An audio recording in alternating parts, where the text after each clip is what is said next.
કાજલ બુલેટિનમાં આપનું સ્વાગત છે।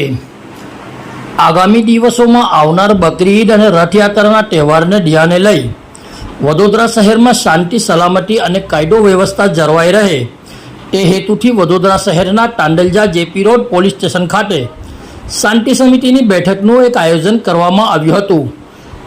એસીપી શ્રી કાટકર સાહેબ અને પીઆઈ શ્રી સગર સાહેબની ઉપસ્થિતિમાં કોમી એકતાની આ મિટિંગનું આયોજન કરવામાં આવ્યું હતું, જેમાં વિસ્તારના ઇલિયાસભાઈ વાડીવાલા, સૈયદ અયુબભાઈ, ડૉક્ટર મનોજ નાગર, રોહનભાઈ પાટીલ, જ્યોતિબેન સહિત મોટી સંખ્યામાં વિસ્તારના આગેવાનો કાર્યકર્તાઓ ઉપસ્થિત રહ્યા હતા।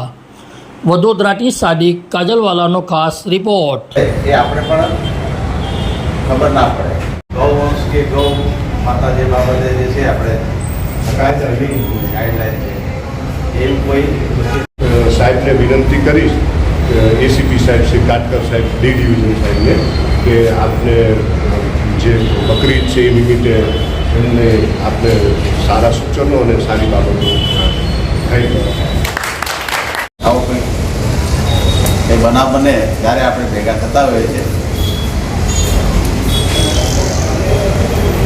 દર વર્ષની જેમ આ વખતે તો એ 17 તારીખે બકરીદનો તહેવાર આગામી તારીખ 17/6/2024ના રોજ આવનાર ઈદના બકરીદના તહેવાર અનુસંધાને જેપી પોલીસ સ્ટેશન વિસ્તારમાં આવેલ શાંતિ સમિતિના સભ્યશ્રીઓ સાથે અહીંયા પોલીસ સ્ટેશન ખાતે શાંતિ સમિતિની મિટિંગ રાખવામાં આવેલ, જેમાં શાંતિ સમિતિના સભ્યશ્રીઓ તમામ હાજર રહી અને તમામ બાબતે પોલીસને કાયદો અને વ્યવસ્થા જાળવવા બાબતે સાથ સહકાર આપવા માટે અનુમોદન આપ્યું।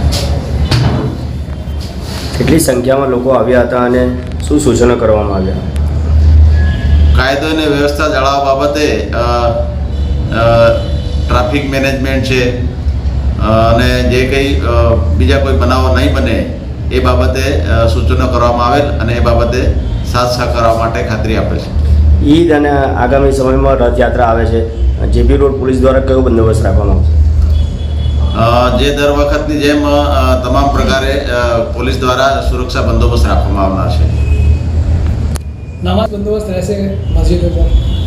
હા, દરેક જગ્યાએ બંદોબસ્ત રહેશે। Thank you. આજ રોજ જેપી પોટેશનમાં શાંતિ સમિતિનું આયોજન કરવામાં આવ્યું। એમાં એસીપી કાટકર સાહેબ, પીઆઈ સગર સાહેબ તથા વિસ્તારના આગેવાનો ડૉક્ટર મનોજ નાગર સાહેબ, અયુબભાઈ, તમામ હિન્દુ મુસ્લિમ હાજર રહ્યા અને આગામી બકરા ઈદ આવે છે તો એ નિમિત્તે હું મુસ્લિમ બિરાદરોને અભિનંદન આપું છું, મુબારકબાદી આપું છું। બીજું કે બકરા ઈદના દિવસે આપણે શાંતિથી બધા કુરબાની કરવાની હોય છે અને ખાસ તો પડદામાં કુરબાની કરવાની હોય છે એવું પણ સૂચન આપવામાં આવ્યું કે આગામી રથયાત્રા પણ આવી રહી છે તે બદલ હું હિન્દુ મુસ્લિમને ખૂબ અભિનંદન આપું છું કે રથયાત્રા પણ આ જ પ્રમાણે હિન્દુ મુસ્લિમ સાથે મળીને તમામ તહેવારો કરે એ મારી દુઆને પ્રાર્થના છે।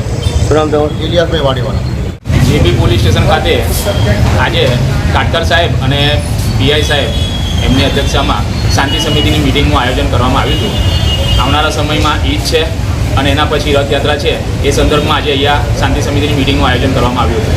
બધા હિન્દુ ભાઈઓ અહીંયા આ મિટિંગમાં ઉપસ્થિત હતા અને પીઆઈ સાહેબ દ્વારા ઈદમાં અને રથયાત્રામાં શું કાળજી રાખવાની અને આપણે આ તહેવારો મનાવવાના ખુશીથી એની માહિતી આપી। શું નામ તમારું? રોહન પાટીલ। આજ રોજ જેપી રોડ પોલીસ સ્ટેશનમાં શાંતિ સમિતિની મિટિંગ રાખવામાં આવી, જેમાં બકરા ઈદ તહેવાર નિમિત્તે ખાસ કરીને મિટિંગ રાખવામાં આવી, જેમાં JP road police station PI Sukhdevsinh Sagar સાહેબ, એસીપી કાટકર સાહેબ અને ઘણા બધા હિન્દુ મુસ્લિમ આગેવાનો અહીંયા હાજર રહીને ખાસ કરીને બકરા ઈદના તહેવાર નિમિત્તે ખાસ કરીને સૂચનો આપવામાં આવ્યા। સૂચનમાં એવું છે કે કોઈ ગૌ માંસનો કોઈ કુરબાની ના કરે એ માટે ખાસ સૂચનો આપવામાં આવ્યા અને બીજું કે જે આપણા વિસ્તારમાં જે કન્ટેનરો મૂકવામાં આવે છે એમાં ખાસ કરીને જે કુરબાની કરો એમાં ખાસ કરીને કચરો નાખવામાં આવે એવા બધા સૂચનો કરવામાં આવ્યા, ના કે એ કચરો કોઈક વેસ્ટ જગ્યા પર જાય ને એનું ખોટું આપણે એ ધારણ થાય, મતલબ અને કોઈનું દિલ ના દુખે એ પ્રમાણે આપણે કુરબાની આપણે કરવાની છે। આગામી તહેવાર રથયાત્રા પણ આવે છે તો ખાસ કરીને હું હિન્દુ તથા મુસ્લિમ ભાઈઓને ખાસ કરીને બધાને સૂચન કરવામાં આવ્યું બધા માટે કે ભાઈ આગામી રથયાત્રા આવે છે એના માટે બી ખાસ કરીને આપણે સાવચેતી પગલાં ભરવા જોઈએ. શું નામ તમારું? सैयद अयूब भाई, Gujarat president, national human right. इस वीडियो को लाइक करें, हमारे चैनल को सब्सक्राइब कर बेल आइकन जरूर प्रेस करें